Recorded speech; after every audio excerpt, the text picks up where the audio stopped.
sempat menyentuh harga Rp75.000 hingga Rp80.000 per ekor sepekan jelang lebar Idul Fitri 1446 Hijriah, kini ayam lokal mulai stabil. Seperti diungkapkan pedagang ayam potong di Gedung Baru Pasar Mardika, Amiruddin Kadir saat ditemui tribunambon.com, Minggu, 6 April 2025. Menurutnya, usai lebaran Idul Fitri 2025, harga ayam lokal dibanderol Rp60 hingga Rp70.000 per ekor. Harganya tersebut setelah diambil dari peternakan dengan harga Rp27.000 per kilogram.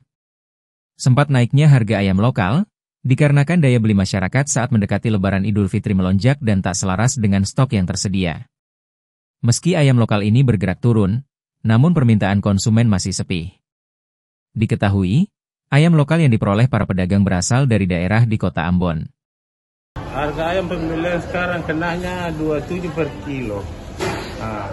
Kadang-kadang ayam ada yang 1,8, ada yang 2,3.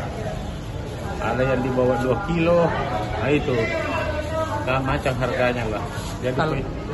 Jadi penjualannya di sini beda juga, ada jual 70, 60, 65. Oh, itu per ekor, Bang? Itu per ekor. Karena katon di sini memang belinya per kilo, tapi jualnya per ekor.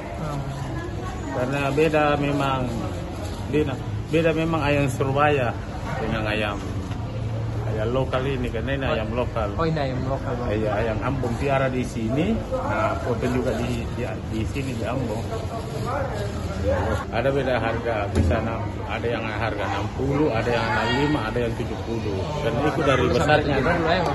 Karena ayam kan tidak rata kilonya, tidak rata besarnya. Ada yang di bawah 2 kilo, ada yang di atas 2 kilo. Jadi di atas 2 kilo ya harganya juga di atas.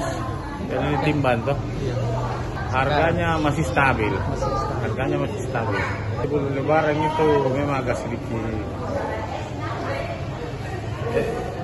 sedikit mahal sedikit lah, tapi ya namanya sekali setahun. Satu kali setahun.